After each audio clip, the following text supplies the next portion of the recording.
Thank you for dropping by. I'm Butch. I'm Katie. We're soldiers, leaders, family members, and nerds. We're here to discuss with you applicable tools you can put in your Alice pack.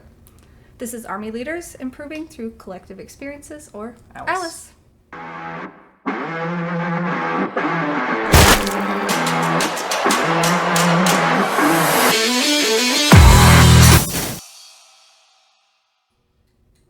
Disclaimer, this video is not officially affiliated or endorsed by the U.S. Army. Nope, it isn't.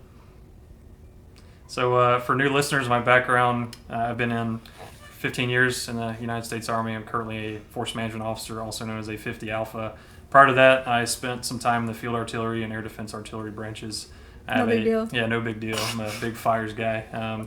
But for education, I got my bachelor's degree in religion from Furman University, and I have a master's degree in organizational leadership from Western Kentucky University. And I also have a Master Resilience Trainer certification from the Army. So I'm an MRT, and so is Katie here. But that's me in a nutshell. I have 18 years in the Army so far. I have degrees in audio engineering, entertainment business, and my master's in social work, as well as my license in social work. I've also served in positions like a AIT First Sergeant, and I think it will be very relevant to today's topic. Which is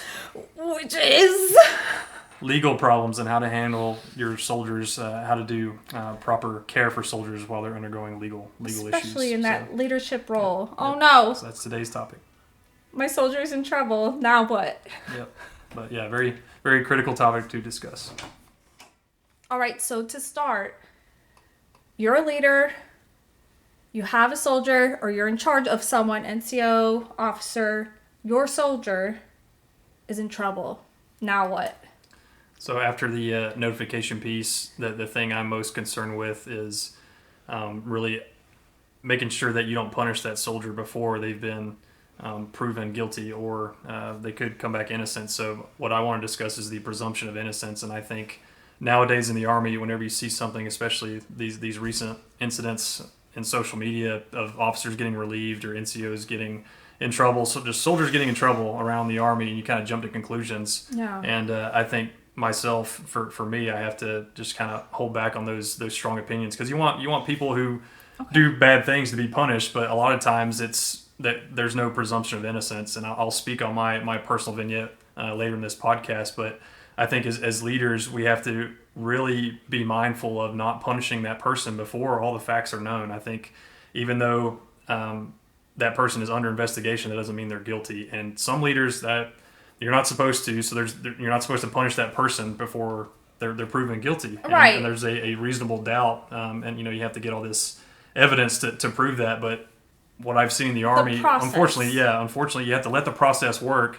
Don't ostracize that soldier. Don't make them do extra duty. Or what I've seen sometimes is you isolate that soldier away from the formation so people know something's going on, and that doesn't help the situation either. Yeah. So that's another thing. But it gives it away. Yeah, it gives it away. So as a leader, maintain that presumption of innocence and try and support that soldier the best you can. Because again, you don't know if they're guilty or innocent. So we're in the waiting stage. Treat everything as normal as you can. I know that's difficult for some, but that's my key point, is try and maintain that presumption of innocence. I love that, the way you said that. Keep it as normal as you can, because it's that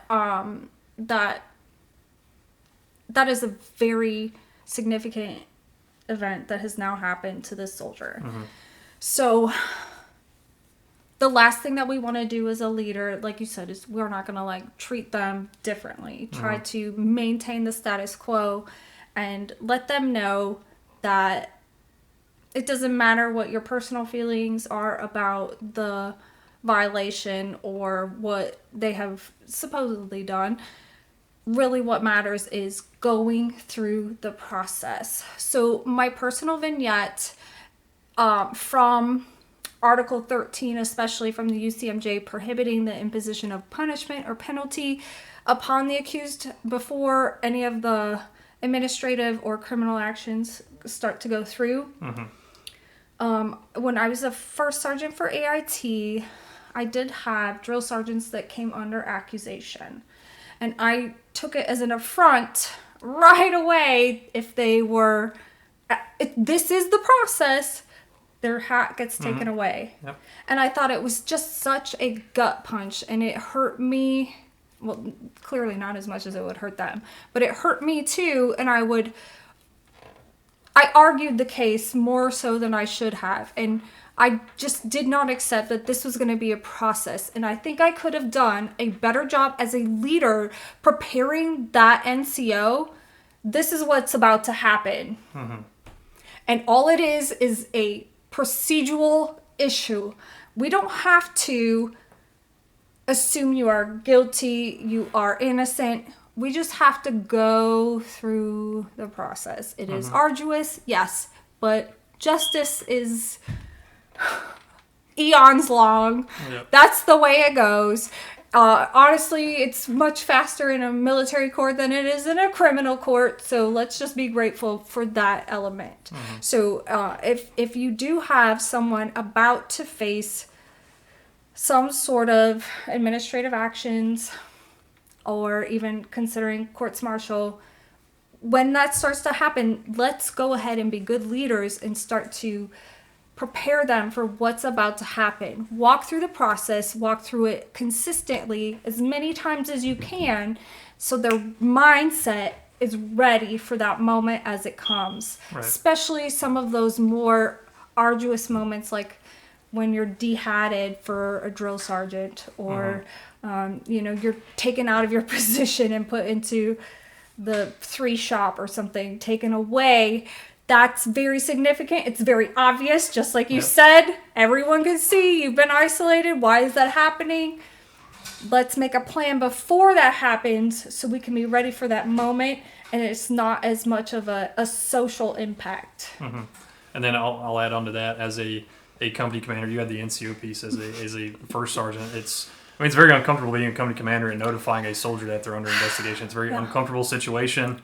You don't like doing it. I mean, nobody likes telling others they're in trouble or there's allegations of them being in trouble. It's very uncomfortable. But what helped me was rehearsing the legal services team. They give you a script, you read it off. So try and be as neutral, because having been under a legal action, I can tell you try and read between the lines. Like, okay, is the commander mad? You try and read the emotions of the room. Like, okay, is this bad or is this not so bad? And to help the soldier out, just try and be as neutral as possible and just read the script verbatim. There are allegations of this. These are your rights. And the legal services team in the Army, I mean, they've done a great job where I've been. And if there's any questions or issues to make this situation a little bit more comfortable for that commander, because it's a very uncomfortable thing, please reach out for everyone to just reach out to your legal team, those advisors within the command, and they can square you away. I know I've had a lot of great legal services guys provide that advice. And that's what they told me. Just try and be as neutral as possible, because the alleged offender will kind of read into it. Okay, well, they're trying to figure out what's going to happen next. And like you said, Katie, it's a very lengthy process. My own personal case lasted about 2 years, and it's just like having rain cloud over your head for that long. And you just have to encourage those soldiers that trust the process. Let the facts come to light, and hopefully they're proven innocent, or even if they're proven guilty. I think there's things that you can do as a leader to care for that individual. 100% that. So I'd like to now introduce how we walk someone through the process. That there's a first reading of, for an administrative Article 15. So this is very different than your courts martial. Once you're alerted and you're like part 1, hey, we think you did a bad thing. This is what we think. This is what we got on ya. Then you're afforded an attorney. Take it. Private to general office, take your free counsel. That's what they're there for. Yep. They're going to walk you through it. They're going to tell you about the process as well, which is really great, just so you are more comfortable, again, going through those steps more and more and more. The key point I want to make is that preparation phase between your first reading and your second reading. Your second reading is typically in an Article 15 where your commander would make the choice or your decision on your case based on any evidence that is brought forth. No matter what, the absolute worst thing you can do is to bring evidence against an accuser. All you need to do is bring supporting evidentiary materials that show that you are not, or you have not done the things that you've been accused of. Mm-hmm. There is absolutely no case that I can think of that I have, I guess anecdotally, of course, I've been to dozens as a low level cases, maybe like some drug charges and things like that.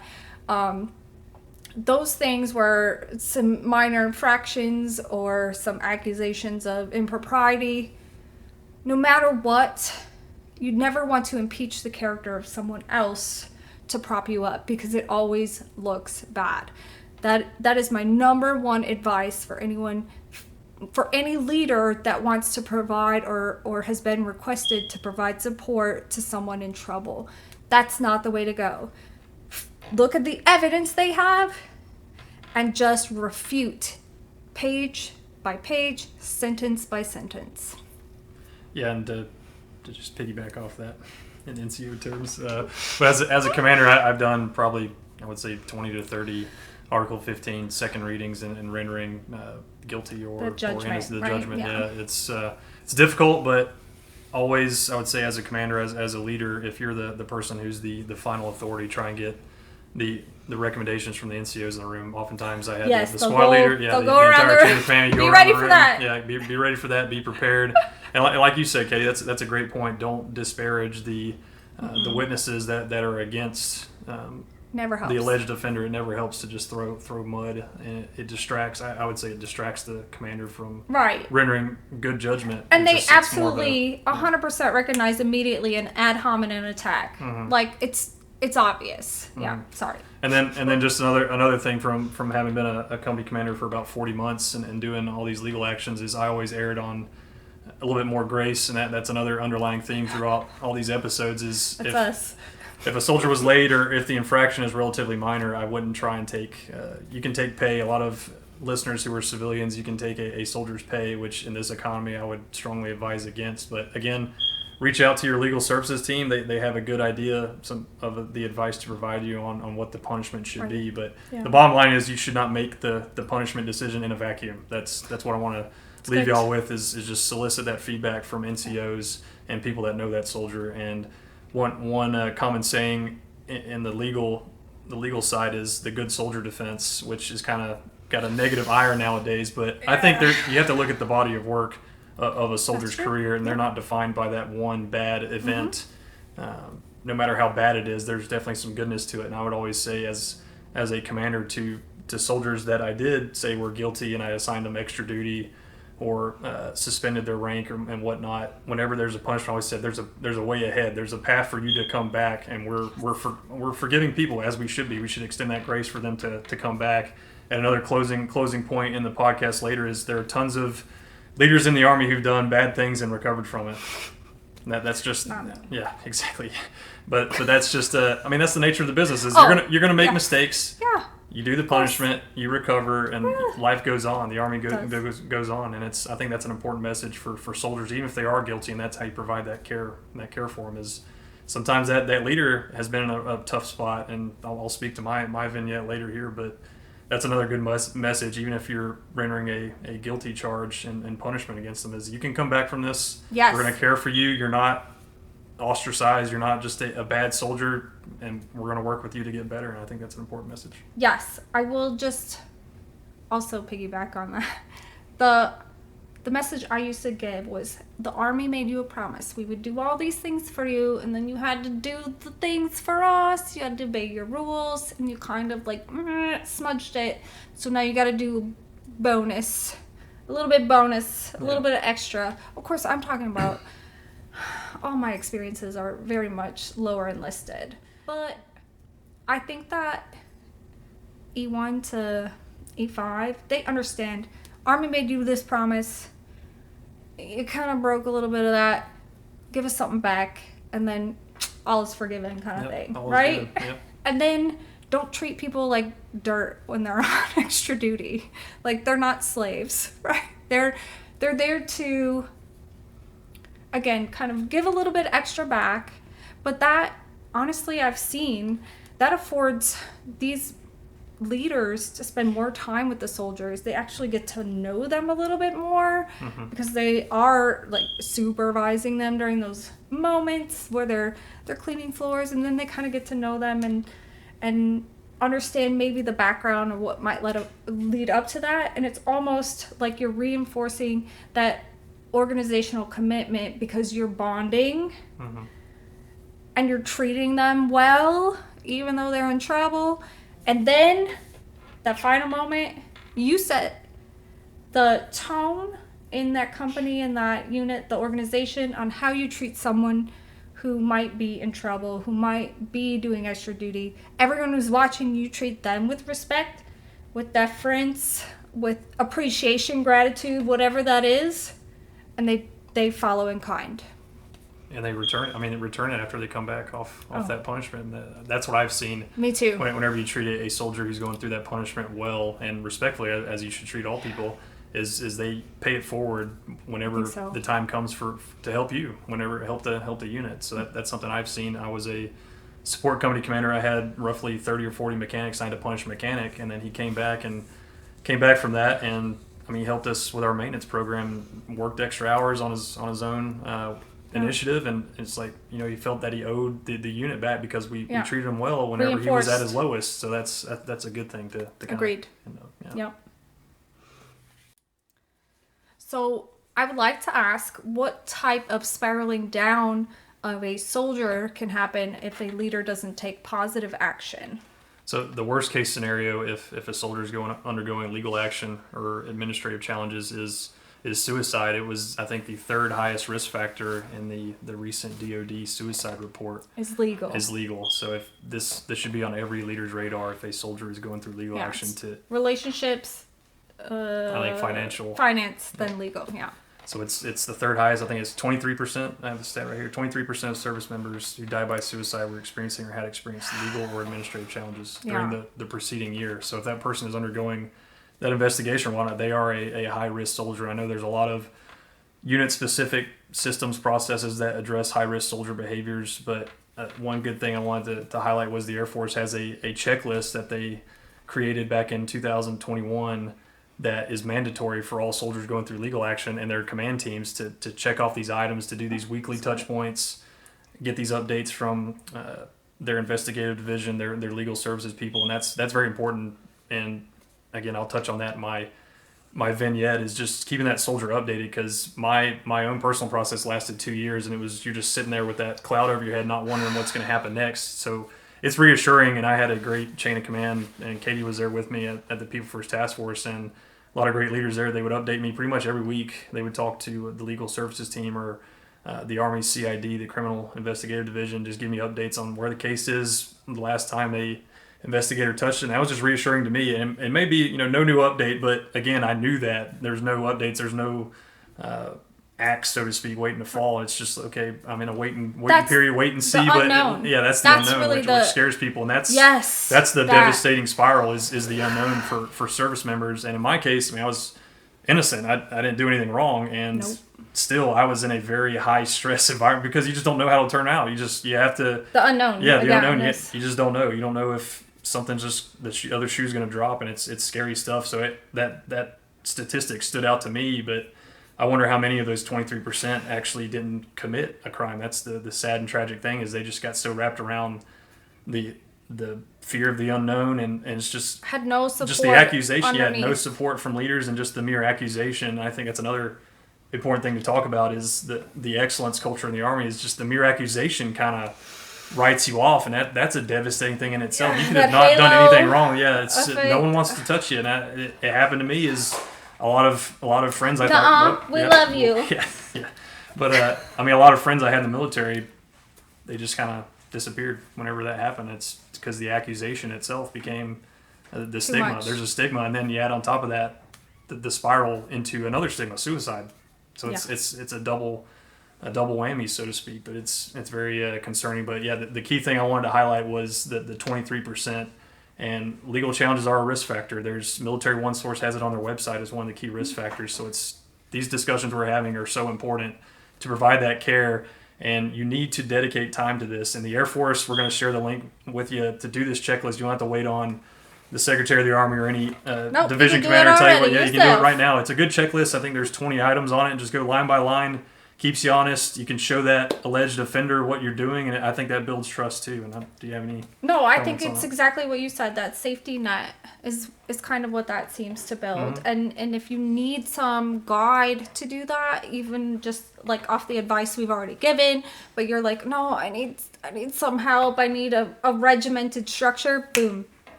That's your structure, and it can do that exact thing, is provide the safety net, provide you the reassurance that you're going in the right direction, maybe, or that you're doing maybe those things that will be life assisting. Right, and then getting back on how uncomfortable it is as a leader to have to deal with this, because the leader doesn't know how it's going to turn out either. So it's kind of difficult for them because they're not the investigator. They don't have you don't have all the facts. You don't. Yeah. Sometimes you don't have the facts from the alleged offender, and you're just trying to help that person as best you can without knowing how it's going to turn out, which is scary for leaders because there's no certainty with what you could. Either way. Yeah, either way. Yeah. But what I'm trying to get across is they're still human. They're still your soldier. They shouldn't be in isolation, and it's. I know I'm an introvert, but really dedicate time to that person and reassure them that the facts will come out. It'll turn out how it's supposed to turn out, but we're here to get you the right resources. And thankfully at the People First Task Force, I had people around me that made sure I didn't go in an isolation mode and just try and disappear. And so that's the important thing is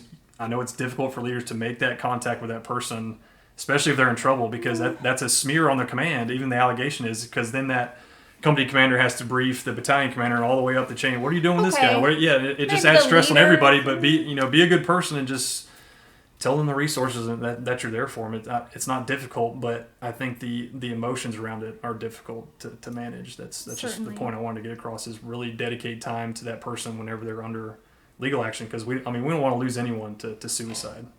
That's my personal opinion. No soldier should have to take their lives regardless of whatever they're going through, and that's why we have leaders. When I was an AIT platoon sergeant, we did catch a soldier in the act with SA, and there was no doubt about it, right? So we knew guilt was there. It didn't help that soldier for me as their leader to just cast judgment immediately. All I did was listen passively. As much as I found the crime reprehensible, as much as I found the whole situation awful, and I felt bad for both. Well, I felt bad for the victim, obviously, but that victim was not my soldier. I didn't have to worry about the life of the victim at that moment. That was not my role. My role was the offender. And sometimes we're going to have to be in charge of somewhat. We're in a society that has crime. Hopefully it's much less than maybe the larger society, but it's going to happen.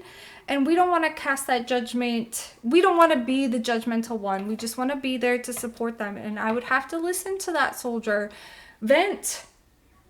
But I knew I was the only one that they had. And I couldn't make it so they were so isolated that they had no one.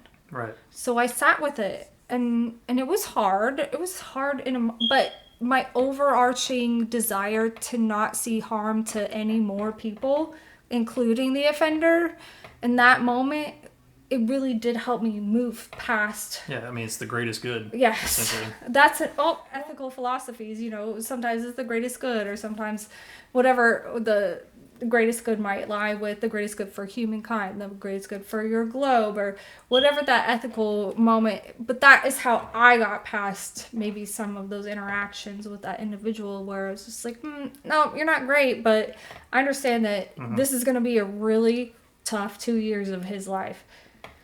And I don't want to be a contributor to that difficulty. Right. Just being an ear to listen to is, I don't think that takes a lot of training for a leader to do. Just be there and listen. And my other advice is to all the resources out there, chaplains, which we spoke on. I've spoken on at length about how chaplains I think are underutilized. You have chaplains, MFLEX, you have behavioral health counselors, and another thing that Katie, your comments kind of hit on is the Air Force came up with some program where they made it confidential for people under legal action to talk to behavioral health specialists and keep it confidential. So whatever they say with that therapist cannot be held against them in a court of law, which I think is a good thing. There's some things that person needs to get off their chest, even if they are guilty, that I think there's value to, and unburden them, and that'll prevent the suicides and the other behavioral health issues. And I think that's another great program in the Air Force. Based on what I've read online, the Air Force has had a lot of success with that program. So maybe the Army should try something like that, adding some more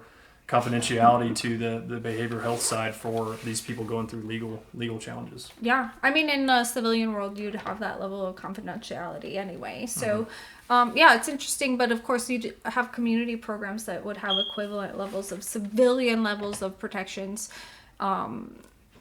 Maybe if you had some sort of like referral or something for non-army or non-military psychologist or something for support in that way. Yeah, and I know the Army's behavioral health is routinely backed up. So use the chaplain or just having that leader to talk to in their office, setting aside that 15 minutes, just unburden yourself, talk to me about what's going on. That helps. And don't be don't be upset that the behavioral health side is so backed up because it's resource dependent, but it's we got to make do as best as we can. And sometimes that person, I found it valuable. I didn't seek out too much therapy during my 2 years. I would just go talk to the chief staff for 10-15 minutes, and I felt much better. And sometimes you just need an ear to listen to. Correct. To listen to you. So. And I would say on the other half of that too is you also have the SUDC, the substance use disorder clinics. You can self-refer if you have some sort of alcohol use disorder, and your chain of command doesn't have to know about it. So you can actually get additional help from that sort of avenue if that's an issue as well. So there's help out there. Just as a leader, be there, be present. Yep. And if it seems like your soldier needs more help, just seek it out. I would also say, though, just as I say, seek it out, make sure that they want you to do that. Don't offer unsolicited advice. Mm-hmm. Be like, hey, are you okay with me looking up some stuff? Yeah. Probably, if you've been supportive, that's going to be a yes. Yeah, there's nothing wrong with asking. So I want to transition now to my personal vignette that I've been alluding to earlier, and just my own story. So I was under civilian and military legal action for about 2 years, and pretty dark time in my life. But I like sharing my story because of all the right things that happened, especially from a leadership perspective while I was on the People First Task Force, and a lot of good people there. But something that plays in my mind is kind of the notification process. You just feel it's kind of an out-of-body experience that this bad thing is happening to you, and you didn't do anything wrong. So I can only imagine how other soldiers feel, and I've always tried to put myself in their shoes, but it became me. I'm the guy behind the desk. On the other side of the desk from a commander, a law enforcement investigator. Now I'm the one in the crosshairs, and that was pretty terrifying for me, especially because you haven't done anything wrong. So you're just questioning yourself, questioning your behaviors, and it was just a very traumatic experience for me. And I said previously I didn't seek out much therapy for it because a lot of the colonels, the higher ranking officers on the task force did such a great job, and we had a psychologist, Colonel Lisa Teagarden, who's now retired, and I would talk with her pretty often, and she was very, very encouraging. And same thing with Colonel Davis, who's now retired, and Colonel McDonough, who is the sustainment brigade commander at 3rd Infantry Division. She was a huge help, and some of the good things, I just want to highlight the good things. Again, it's kind of a dark time in my life, but everything came back. Charges dismissed on both the civilian side and the Army side. But the good things that I think most leaders should do is those routine touch points. They talk with me, if not on a daily basis, a weekly basis. They would reach out to the CID, the Criminal Investigative Division, or other law enforcement individuals in the Army, and give me those updates. And a lot of what I didn't know is sometimes those updates wouldn't happen for a month or two, and usually a investigator touches, they call it doing a case update, but there wasn't really an update. They couldn't tell you, hey, I did X, Y, and Z. Some of those things they can't share, which I understand, but that was reassuring to me to at least know something was happening. It wasn't just, I wasn't stuck in limbo, and that was very frustrating for me because you kind of have that rain cloud over your head for 2 years. And the good news, the other good thing that that Colonel Teagarden and Colonel McDonough provided me was just that outlet to vent whenever I had something would come up, and I was like, okay, how do I defend this? And she would just listen. I would just talk. I mean, I'm not a big talker. I was actually sharing a lot of stuff that I probably wouldn't share in any other situation, but it was very good, very beneficial to me, and they both took out a lot of time to do that for me. And despite all the things we had going on in the task force, we were doing the Fort Hood report, implementation of all those recommendations. We were doing a lot of stuff, and they took that half an hour. Sometimes I was in there for like an hour or two. Meh. And it was worth it. It was worth it to care for me. And then another thing was I didn't feel like I was treated any differently throughout the case. I attended all the meetings. Major General Norrie, who's now the 3rd Infantry Division commander, he didn't treat me any differently. Everyone was. It was like nothing was happening. Like nothing bad was going to happen to me, and no one treated me any differently. And I thought that was another great thing that kind of eased my conscience. Was I felt like at work I could still be myself. I didn't have to act differently or act like I was going to get in trouble in a bad way, and everyone treated me the same as the day before I got notified and I was under investigations. That was another positive thing. And the last... Did you, not to interrupt, Yeah, sorry, did you feel like that might happen though? I did, and that was kind of what I alluded to earlier with the sometimes commanders think they're doing a good thing, and something I read into, I'll just share it for for awareness, was I had a desk at the back hallway, and I was moved to like the front office, and I read into that a little bit too much. Like, okay, they want me close, so in case something goes bad, they may notify me quicker, or they can keep eyes on me. No, it just that wasn't it. They just it was basically it was kind of they were entrusting me with more work. Yeah, they did. And I read into it. I was thinking, okay, what did I do? Okay, This happened because it happened a few days after I was notified, and then the chief of staff was like, "Oh, we're going to move you up to the front office." I'm like, no, they just what want you to happened? do Yeah, more. no, they're like, it's not, and they were very clear with me whenever Good. I brought it up. I was like, is something going on in my investigation to make you like move me up here where you can keep eyes on me? Like, I'm not really high risk, at risk. I'm mentally in a good place, I think. And then they said, no, it's because we need you for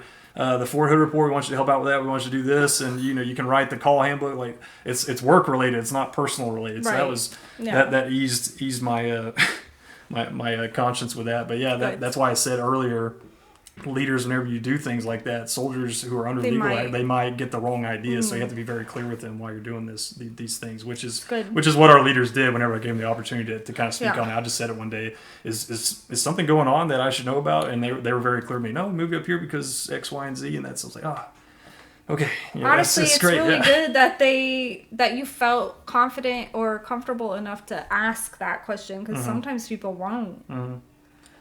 Yeah, I mean, and I had that relationship with those people, those leaders, and they're just awesome people. And I think the last thing I want to touch on is they knew what I enjoyed, and they knew my hobbies pretty well. They know I like coaching youth baseball. I do that here in Austin, and they really set aside time for me. They're like, okay, Butch, like, what do you like doing? Because you need to do more of that, because you're in a tough time right now. So they were just kind of that mentorship, that coaching, that personal coaching to just make sure I have that balance in my life, so I'm not just dreading this legal action every day, every waking minute of every day. I went to the Washington Nationals Baseball Academy. I was a mentor there for a young girl. I think she was 10 years old. It was awesome, and they gave me time to do that, and also they gave me time to write. I think I wrote three or four articles. Yeah, I did a lot of articles. That's what I enjoy doing. So they gave me time to do that outside of the mission. So they kind of left me alone. Like, hey, you want to do that? Go do that. And it was great. I mean, I know it was a dark time in my life, but I think there's a lot of good learning stuff, especially since I'm sharing it here with our listeners. Is you can see the good nuggets in the Army, the good things in the Army that are happening. And I just wanted to share that as there's still great leaders out there. They provided me that reassurance, that support. They didn't know how it was going to turn out, and I could tell they were trying to maintain a neutral tone. I mean, they supported me. I knew that they were in my corner, but at the same time, that leader, you don't know if that person's going to turn out guilty or not. But regardless of that, they still did the right thing. They treated me like a human being. They were very clear whenever I moved offices, and they let me do what I enjoyed, even more time to do what I enjoyed, so it would ease that pain. And then I mean, that's kind of that personal vignette I wanted to share, is just all the good stuff, despite that kind kind of dark 2 years of my life, but yeah, pretty good. Don't forget to support veteran-owned businesses like Leah Oak Boutique. Some terrific items, new graphic tees. And you can shop here with our code to get a discount. So, of course, what's in your Alice pack now? Treat your soldiers status quo. Whether they've gotten in trouble or not, stay the course. Yeah, try and keep it as normal as you can. Keep those, the Air Force checklist. That is a great pathway to move through the process. But of course, always keep your soldier informed on every stage of the process. Try to give as many progress reports and give those clear expectations, particularly if there's some sort of change, like you've changed jobs or something like that. Make those expectations clear and maybe your reasons clear on why that happened, so they don't feel maligned in some way or less than, or that they don't have the safety net as you as their leader. Yeah, and then lastly, be encouraging as much as you can. It's a very hard time, just like it was for me, but as leaders, you have to encourage your soldiers, even if they do bad things. There's recovery. We got to get them back in the fight, so to speak, and you got to treat them like people. And I just want to end with that. But it's a difficult topic, talking about legal actions and how to treat soldiers while they're going through legal actions. It's tough, it's uncomfortable, but there's resources out there. We shared a lot of resources. I shared my personal story of what right looks like, and I hope those of you listening can take those good lessons learned and put them in your Alice pack and put them work, so we can take care of our soldiers even whenever bad things happen. So that's in closing. Thanks for listening, and take care. Yeah. Stuff our packs more with your comments, like, subscribe. Thank you. Thanks. See ya.